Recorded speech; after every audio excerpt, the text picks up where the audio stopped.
Picture a little girl gripping a tennis racket in the cracked parks of Compton, California. That girl is Serena Williams. And if you know even a sliver about tennis, you know this is the start of an extraordinary journey. Her father, Richard Williams, believed in deliberate practice, a technical term for hyper-focused training, and moved his family to one of LA's toughest neighborhoods so Serena and Venus would grow resilient. Sound extreme? Maybe. But let me tell you a story. Richard would tape motivational signs to the family fridge. Champions are made, not born. Now, you might be thinking, didn't that kind of pressure backfire for most child prodigies? Not for Serena. At age 10, she was already Florida's #1 under, 1-0. Then, just 4 years later, she was filing lawsuits to enter pro tournaments before the legal age. That's intrinsic motivation, meeting the harsh realities of systemic gatekeeping. But there was conflict beneath the surface, racism, isolation, and whispered doubts from tennis insiders. Her father pulled her from junior circuits, fearing burnout and bigotry. Still, Serena's game, built on raw power and ferocious open stance ground strokes, was evolving into something the tennis world had never seen. By the time she turned pro in 1995, Serena wasn't just a talented teenager.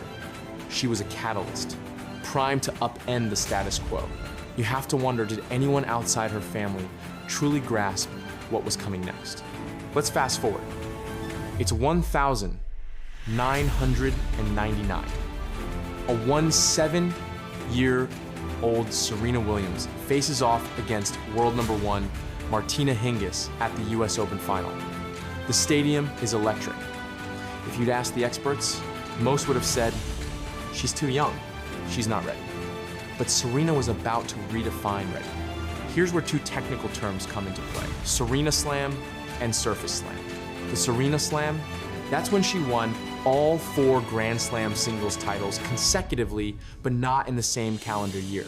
The Surface Slam, winning majors on hard, clay, and grass courts. A feat of tactical versatility. Imagine a sprinter winning gold in the 100m, 200m, and marathon. That's the level of physical and mental versatility we're talking about.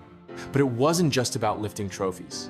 Serena dominated with a serve clocked at 128.6 miles per hour. Think about that number. It's like having a rocket launcher strapped to your arm. Yet, for every fist pump, there were conflicts, injuries, controversial calls, and those infamous run-ins with umpires. Remember 2009's US Open? A foot fault call, a storm of frustration, and a $175,000 fine. Her anger was raw, human, reminding us champions aren't robots.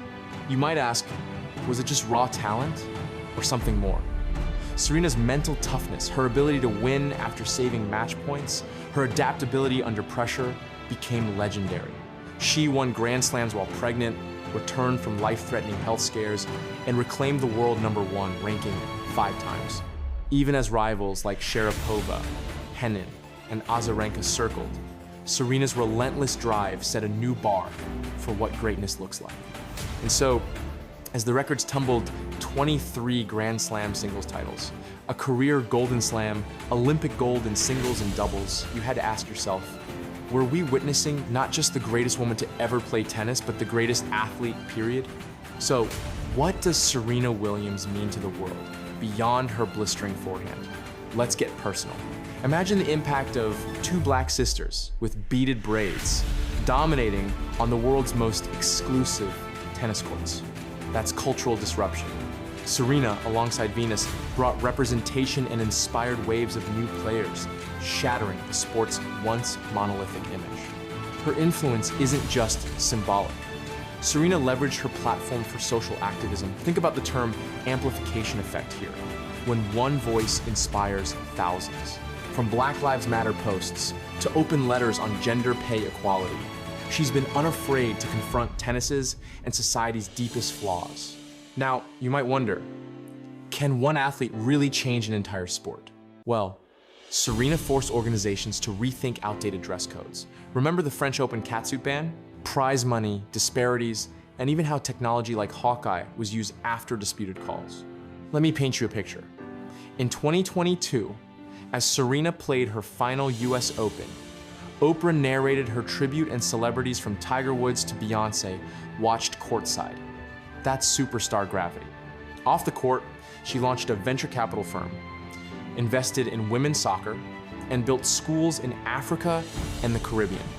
She's championed economic empowerment, athletic diversity, and self-expression through fashion, her impact rippling far beyond the white lines.